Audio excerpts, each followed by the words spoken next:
Greetings from Kingwood, West Virginia here in Preston County. While here, you'll see places such as Kingwood, Terra Alta, Rawlsburg, and Arthurdale. We'll also speak with Janice Sisler and Edna Britton, both of the Preston County Historical Society, and they'll give us a detailed account of some of Preston County's history and culture.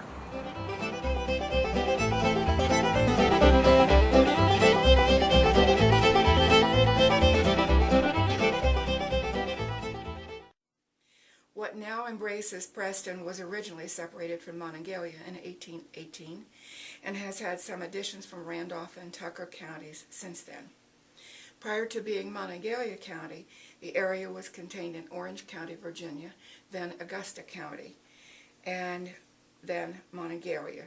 West Virginia separated from Virginia June the 20th, 1863. The first settlers in Preston appear to have been the mound builders, supposed to have come from Asia, who came up the Cheat River for hunting. 3 of their burial mounds were known: Castle Mound at Lick Run and Pringles Run, Goff, 7 miles above Rollsburg on the east bank of the Cheat, Sandy Creek Mound, 3 miles east of Fellows-ville. Bones found in them indicated that some of them were very tall. And when they died, they burned the bodies and buried them in a mound. Years later, the Indians came and buried their dead on top of them. Preston is kind of dissected from north to south by Cheat River. And it got its name because, supposedly, it cheated so many men of their lives. The mound builders were followed by the Algonquin Indians, who only had hunting camps in Preston. A subset of the Algonquins were the Shawnees and Delawares. There were no tribes in residence after 1759. In 1767, the Shawnees forbade Mason and Dixon from running their line any further west.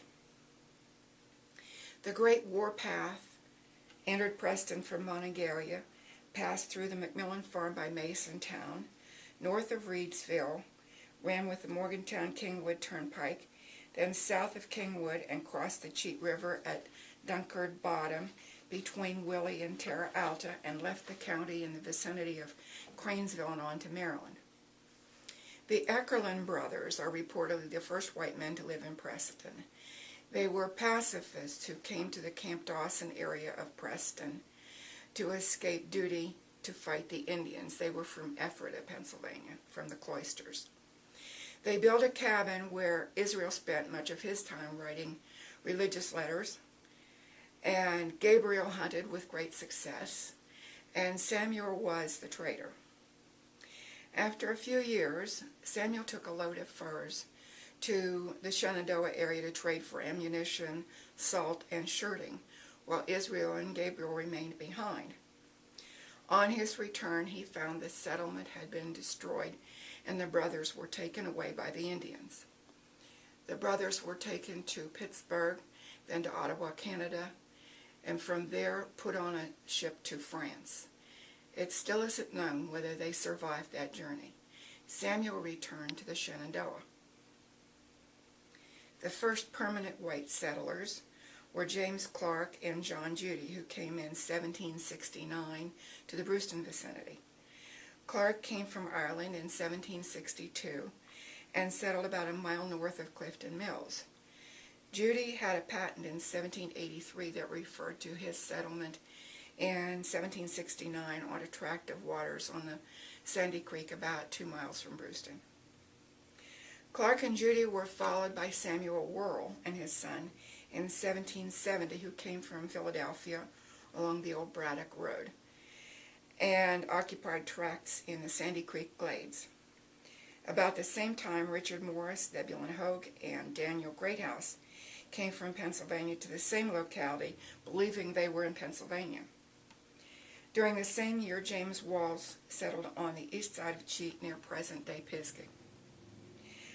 At this time, building a cabin and raising a crop of grain, however small, entitled the occupant to a 400-acre tract of land and a preemption right to 1,000 acres more. Certificates for these plots, along with a surveyor's plot, then sat in the state government at Richmond for 6 months to see if anyone else would claim the same plot, and frequently they did, and then there was a dispute. In 1774, the Indians resumed hostilities. Fort Morris on James Morris's land near Glade Farms was built, as well as Fort Butler on Butler land at the mouth of Roaring Creek. They were built for shelter. Settlers forded during the summer, but were not molested. Some of them even came from Wheeling. In 1775, there were rumors of wars between the colonies and England. The next year, the settlers still forded in apprehension of Indian attacks. 1776 was the year of the Declaration of Independence, and the year that Monongalia was separated from Augusta. 1776, Thomas Chips came and settled near Willie, followed by the Brains, Powells, and Dillons the next year. There were still occasional alarms of Indians. April 11, 1778, a party of Indians came to Dunkard Bottom on the west side of Cheat and attacked the house of William Morgan, killing and scalping Morgan's mother and her granddaughter, a Mrs. Dillon and her 2 small children, and a young man by the name of Brain. They took Morgan's wife and her child prisoners. Another version of this story is that Mrs. Morgan and a daughter were taken by a man named Taylor to Fort Butler, and while that was happening, the Indians killed a young woman at the house and left. On the anniversary of that attack, 5 Indians came and lay in ambush around a house on Snowy Creek Glade, 2 miles from present Terra Alta. This was the home of James Brain and Richard Powell on Brain's Run. While Brain and the 2 Powells were carrying clapboards to another cabin, the Indians attacked, shooting Brain down and capturing his son Isaac. Another of Brain's sons, Benjamin, hearing the gun, jumped on a stump and yelled to the Powells, "Run, run, the Indians are coming." Not realizing how true it was, they came up behind him and grabbed him. The Powell boys ran. One of them hid. The other one was taken by the Indians. They were taken to Ohio. Ben was given up in a treaty after 6 years. Finding that the Powell boy had only one eye, they tomahawked and scalped him on the spot. The other Powell boy who had hidden went to Fort Butler and raised the alarm. Settlers followed the Indians, but they had too great a start. In 1779, the line between Virginia and Pennsylvania was settled by commissioners, and the county seat established at Morgantown. Settlers no longer had to travel to the plantation of Theophilus Phillips, 2 miles from the mouth of George's Creek, now New Geneva, Pennsylvania, to do their court business. In 1779, the Indians returned to take revenge on David Morgan, who had slain 2 Indians near Morgantown. They came to Green's Run by mistake, and they killed Daniel Lewis, who was splitting rails. They came to John Green's house, where they killed him and took his wife and daughter as prisoners. There were other skirmishes with the Indians from 1778 to 1782. Patrick Morgan and Christian Fields were killed in separate instances. A Mr. Miller and his sons escaped by crawling down a riverbank and fleeing. John Miller, one of those sons, returned later and took up a tract of land where Kingwood was built. Settlers first looked for a good spring of water, located a low place or on the head of a hollow, and built cabins. After cutting the logs, anyone living within 6 to 10 miles distance was invited to come and raise the cabin. The feast that followed featured cornbread and game. The main diet was meat from the wild animals until a settler could clear out a patch large enough to provide him with a crop sufficient to supply his needs. Corn was pounded with a pestle, or ears were rubbed over a tin grater nailed to a block or board on which the meal fell. This was improved by the introduction of the hand mill. Hides were tanned with bark, ashes, and tallow. A fist fight was the means to decide any trouble that could not be settled. Furs were traded for iron and salt after being carried on a pack horse over the mountains to the South Branch. Following the Revolution, the tub mill was introduced. It used 2 stones and water power. It was very slow and only a small amount of meal resulted. 1786, Reverend John Stowe came from the east to the present site of Aurora. He found a log house occupied by William Ashby, who had been there for several years, and James Goff occupying a fort settled previously by a man named Jordan. He selected a site just north of Aurora, including the site of Mount Carmel, and the next year returned with Jacob Wagner, Jacob Dietrich, and they were followed by the Rodners, Stemples, Waterings, Hecks, and Hirsches. On a recommendation by George Washington, Colonel John Fairfax, formerly superintendent of Washington's Mount Vernon estate, was advised to come west, and because of Indian troubles, settled in the Monongalia Glades near Reedsville instead of going to Kentucky. The German settlement made in 1787 and called Salem by its founders increased rapidly in numbers. The Salem Evangelical Lutheran Church was the first church built in the county about 1796, founded by Reverend John Stowe. On July 4th, 1793, Leonard Deakins and a man named Hogmeyer laid out Mount Carmel. 1795, the Monongalia court records were destroyed by fire, and all the county records from 1776 to 1795 were burned. In 1796, Jonathan Brandon, who laid out the town of Brandonville, was appointed captain of one of the militia companies. The Quakers, pacifists, had worshipped in an old house nearby from about 1786. Between 1796 and 1812, they built the second church in the county, about 1¼ miles east of Brandonville.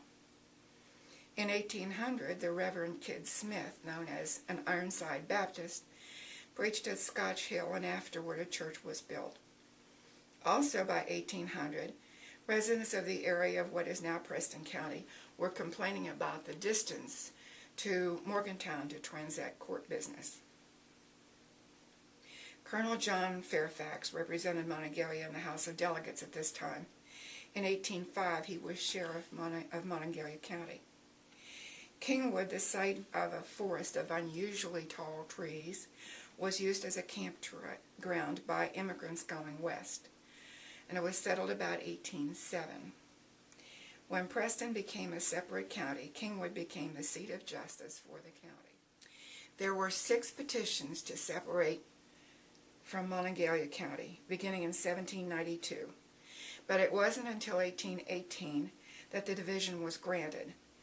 Named for Revolutionary hero James Patton Preston, then governor, the new 35th county of the Commonwealth of Virginia was called Preston. The first county court included Frederick Hirsch, Hugh Evans, Nathaniel Matheny, Joseph Matthews, Nathan Ashby, William Sisler, Benjamin Shaw, and John Scott. They received no compensation for their services. The oldest member by service was named sheriff. The court met at the home of William Price in Kingwood and provided for the purchase of the storeroom of John Roberts to serve as the courthouse until provisions could be made for a building. Colonel John Fairfax, by seniority of his service, received the appointment of sheriff. Not having time to take from his business, he sold the job to Joseph D. Suit, who served as his deputy during his term. A little later, the old red courthouse was built, which much later became a dwelling house, and it was located further down the hill from the present courthouse. Jackson Iron Works on the Cheat River, just beyond the Preston border, gave employment to a large number of men from all parts of the Monongalia. There were several iron furnaces there. The iron was carried on flatboats to New Orleans, where it found market.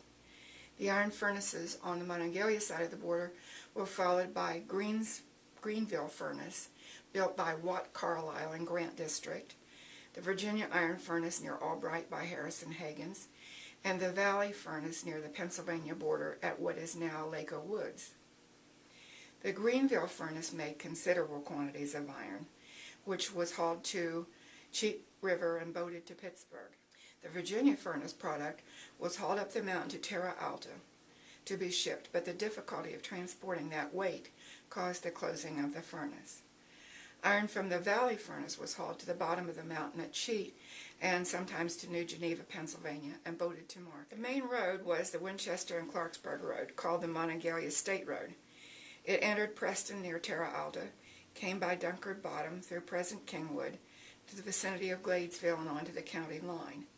Several taverns were on this road. Nathan Ashby, one of the justices, was authorized to erect a toll bridge across Snowy Glade Creek on the state road, 12 feet wide and 350 feet long, and to be 4 feet above the swamp. Road building followed, the beginnings of what are now routes 26, 7, 50, and 92. The Northwestern Road Company was incorporated in 1827 to build a road from Winchester to Ohio. In the same year, the General Assembly passed an act to incorporate the Baltimore and Ohio Railroad Company, first as a rival and then as a successor to the Northwestern Turnpike. Tub mills were replaced by water mills. In 1828, enough money was found by donations and a county appropriation to build a suspension bridge over Cheat River at the site where Albrightsville built up. It was called the Wire Bridge. Work on the Baltimore Railroad was begun in Preston in 1850. The Brenneville, Kingwood, and Evansville Turnpike was nearing completion. The railroad was finished and opened in 1852. A house was standing at the site of Rollsburg, named for a railroad engineer. One or two where Newburgh, formerly Simpson's water station, stands, and a mill and a few scattered houses where Independence is. When the railroad was finished, Cranberry, known as Salt Lick Falls, now Terra Alta, Rollsburg, Newburgh, and Independence had sprung into being as towns. Newburgh was built under the patronage of the B&O Railroad Company, designed for a first-class depot and for the erection of machine shops for the use of the railroad. Mr. Henry of Scotland came and opened the Orrell coal mines. With quite a little colony, he founded Scotch Hill just south of Newburgh. The railroad needed to cross a great gorge at Trey Run. The viaduct was built 50 feet above the stream and carried the railroad 600 feet. At the time it was built, it was the grandest viaduct in the world. Beyond is the Kingwood Tunnel.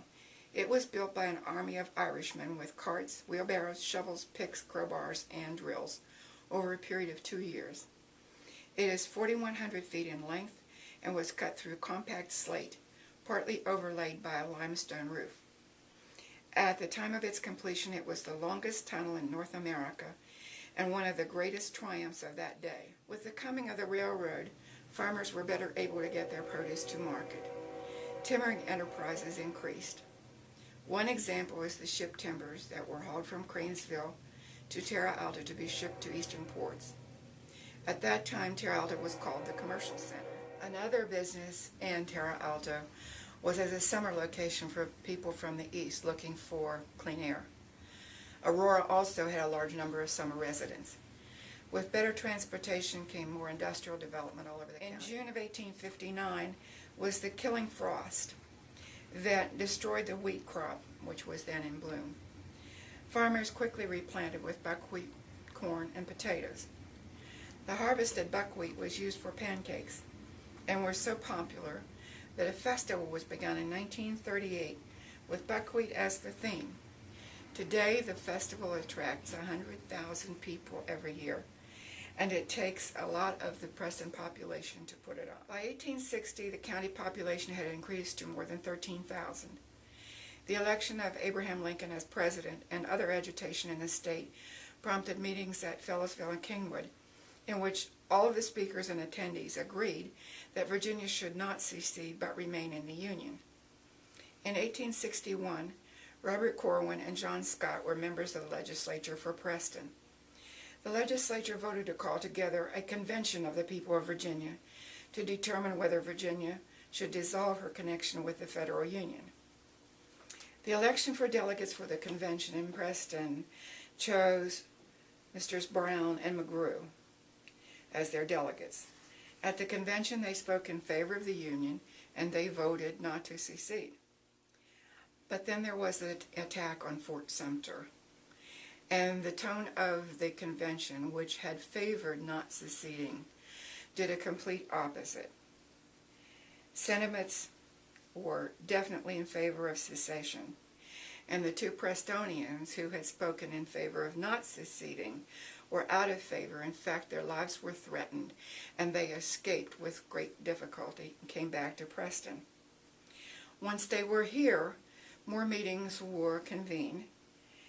The one at Kingwood had some 600 attending, and they voted a set of 12 resolutions, one of which was resolved that whilst we have not at all times been satisfied with administration of the federal government, yet we never have, nor we do not now recognize any such necessity, and we pledge ourselves to use all honorable and peaceful measures to restore peaceful to our distracted country and to reconstruct our once happy union. Notwithstanding all of this, there was the Civil War. Every family in Preston County was affected in some way by the events of the Civil War. 1,594 Prestonians enlisted in the Union Army. The 3rd, 4th, 6th, 7th, 14th, 15th, and 17th Regiments of the West Virginia Infantry and the 3rd West Virginia Cavalry were in part composed of Preston volunteers, as was the 3rd Maryland Infantry. The number who took up arms on behalf of the South was small. The most noted Civil War skirmish on Preston soil was the Jones and Bowdoin Raid. Robert E. Lee's plans to target the Baltimore and Ohio Railroad and destroy major supply lines for the Union Army brought the fighting to Preston soil. Brigadier Generals John D. Bowdoin and William E. Jones were to destroy the railroad bridge and the trestles at Rollsburg. The bridge crossing Cheat River, the Tray Run, and Buckeye Run viaducts at Rollsburg were critical to both sides because their destruction would halt rail traffic all the way to the Ohio River.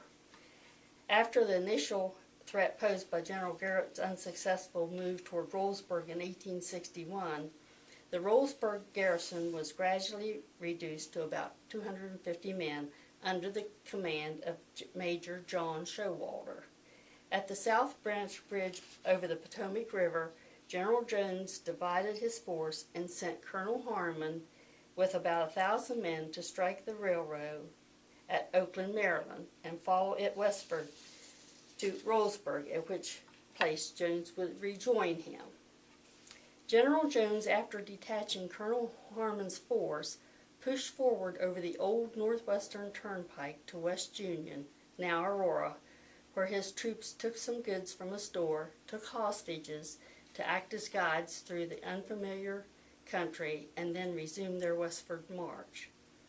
When Jones reached the Cheat River Bridge on April the 26th, 1863, he sent a couple of companies up over a steep mountain called Palmer's Knob, present-day Lance Ridge, a distance of 1.5 miles, to strike the east end of the railway bridge at Rollsburg.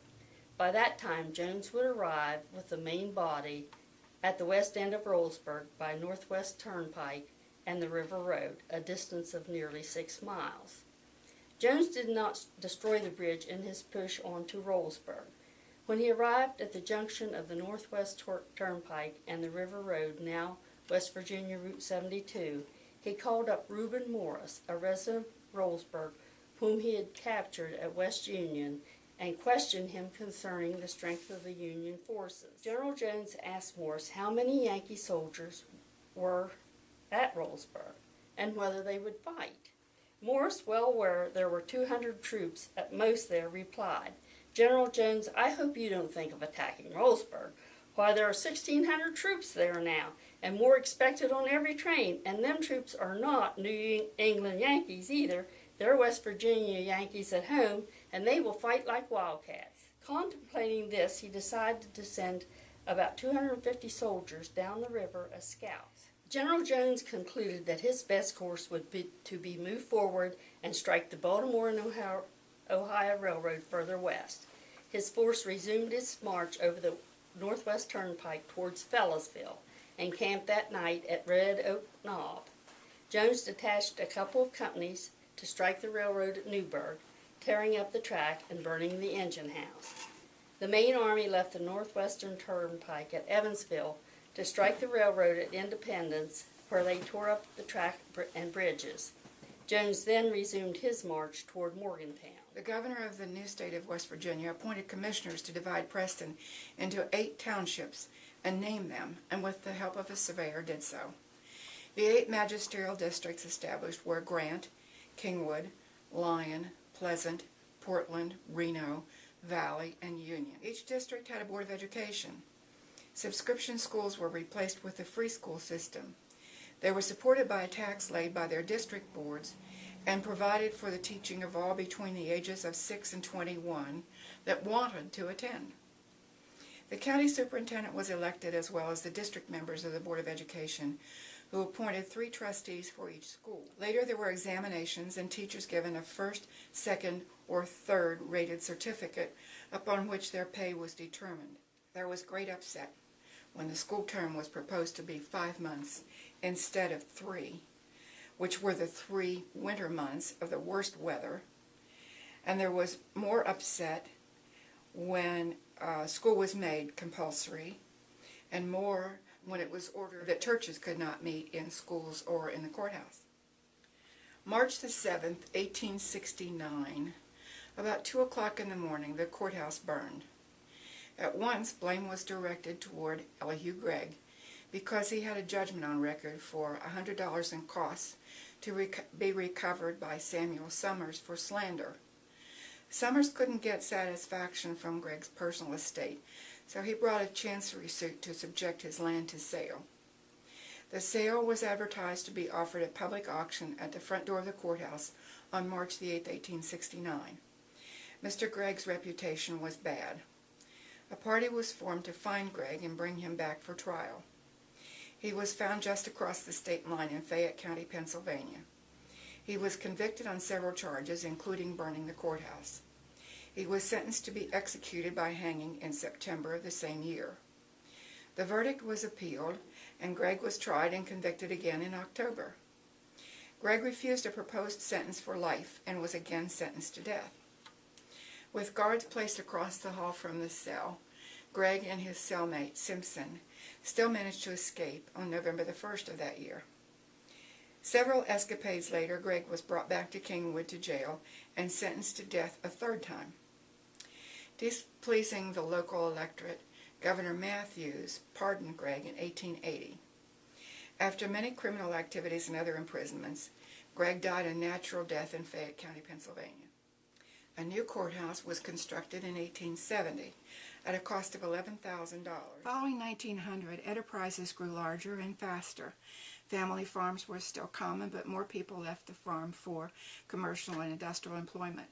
Grist mills were still in use, and even cement was manufactured.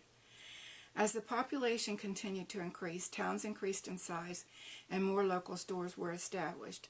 Schools were larger, then high schools were built, one in each magisterial district. In the late 1930s, 40s, and early 50s, with transportation provided to move students to larger schools, local one-room schools were closed, sold, returned to the owners of the property on which they were established. To cover all the developments and improvements that have come to the county since 1900 would be a lengthy discussion. The coming of electricity, water, and telephones, development of our coal resources, gas deposits, and followed by hospitals, and even better communications of computers, the internet, fiber optics, banking, and more, have added to our improvement.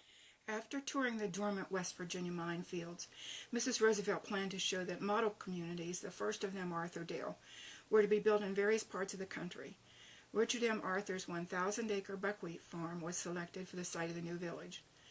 Part of the huge cost was attributed to the attention the project got and the desire to make it as perfect as possible. Some houses were built and torn down as unsatisfactory. First plans called for new barns on each homestead, and many were built, but later were removed or converted to other uses.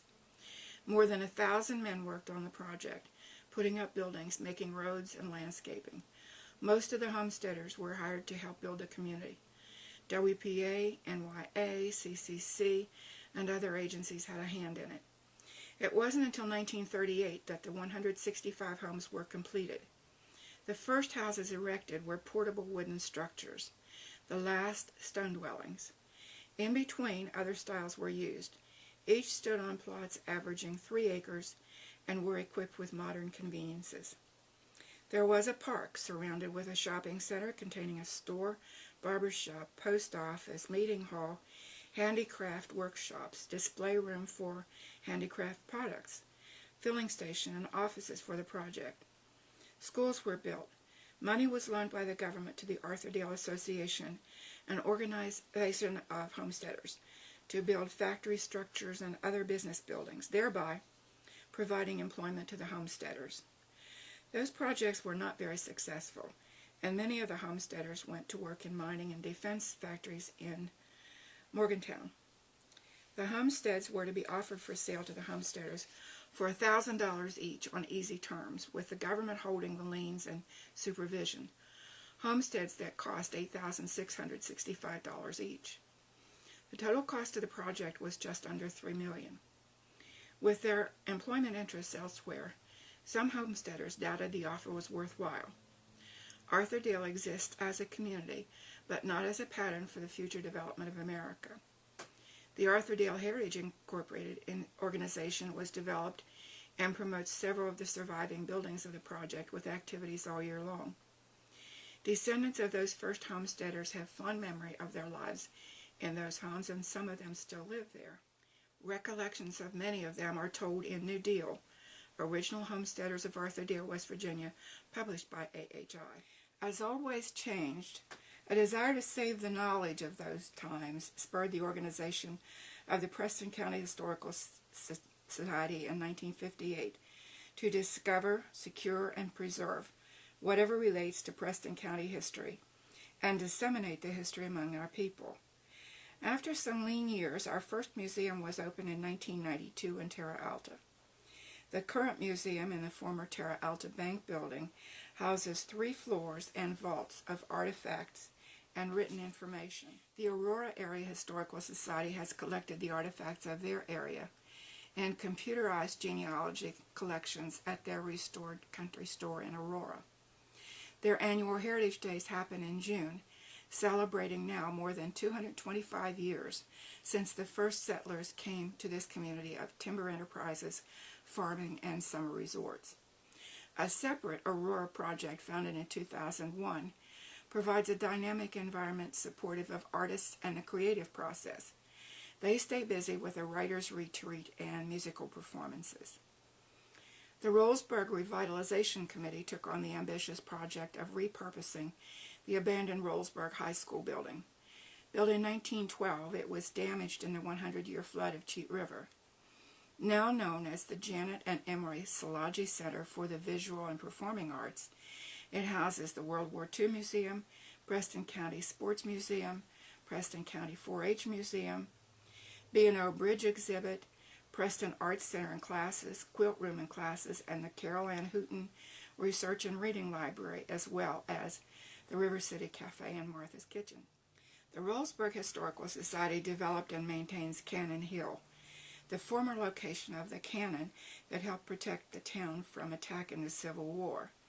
Supporting events are the annual River City Festival, World War II Living History Weekend, Labor Day Weekend, which includes Railroad Day, the West Virginia American Chestnut Festival, a Christmas market, and the Main Street Garden.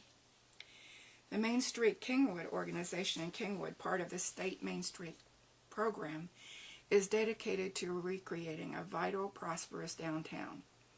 Not limited to buildings, they also promote marketing the town's unique characteristics, as well as working on improving and beautifying streets, sidewalks, parking areas, parks, and green spaces. The historic district encompasses 103 buildings in an 8-acre downtown area. The McGrew Society was formed in 1990 for the preservation of the home of James and Persis Higgins McGrew in Kingwood, to foster an appreciation of the life and times of James Clark McGrew, an entrepreneur who represented Preston County at the Virginia Convention in Richmond, where he voted against secession. He was significantly involved in mercantile, banking, bridge building, and the building of the previous courthouse. After extensive restoration, the house is intended to serve as a cultural and educational center for the county. One of their annual events is the September celebration, including the Order of the Rhododendron, recognizing the 10 students who scored the highest on the West Virginia Golden Horseshoe Test in Preston County that year. Another group organized to save the Academy building in Kingwood.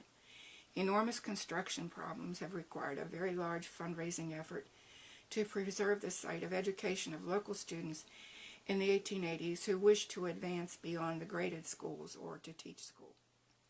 Civic-minded citizens of Tunnelton, a town built around coal and railroad businesses, rescued the abandoned train station in their town. After years of fundraising and repairs, it is now available to tour and view their railroading picture presentation. Their local festival in September features mulligan stew. The Gladesville Community Association has turned the former Gladesville School into a community center. Their annual Strawberry Festival and the creation and sale of 3 volumes of local history help with their fundraising.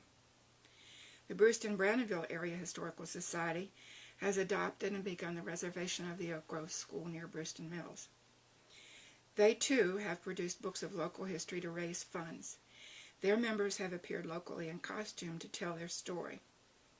They also affiliated with the Preston County Historical Society for the renovation of 2 properties in Brandonville that date to 1818, the former Hagen Store and the Hyde House, given to the new Hagen Store Foundation by Landco Incorporated, and made up of members of both groups. The Hagen Store was built by Harrison Hagens, who, with his brothers, headed a mercantile empire. The Hagens family became prominent in business, law, mineral investment, and real estate. The Hyde House was the home of Jacob Hyde, who died immediately following his discharge from the Civil War, and his family for more than 50 years.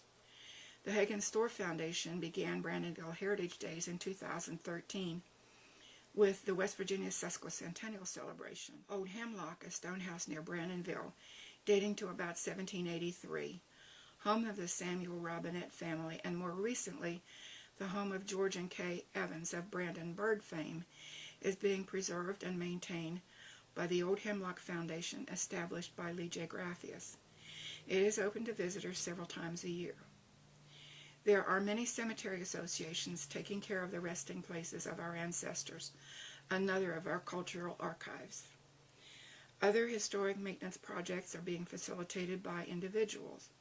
The Esso Station in Kingwood by the Westbrooks, Deerwood near Pisgah, a stone house built by Archibald and Margaret Gribble by Vaughn and Meredith Kiger. The stone house beside the Hagen Store in Brandonville, formerly the residence of the Harris Hagens family, by Paul and Tammy Preston's history is varied and treasured by the many people involved in preserving it.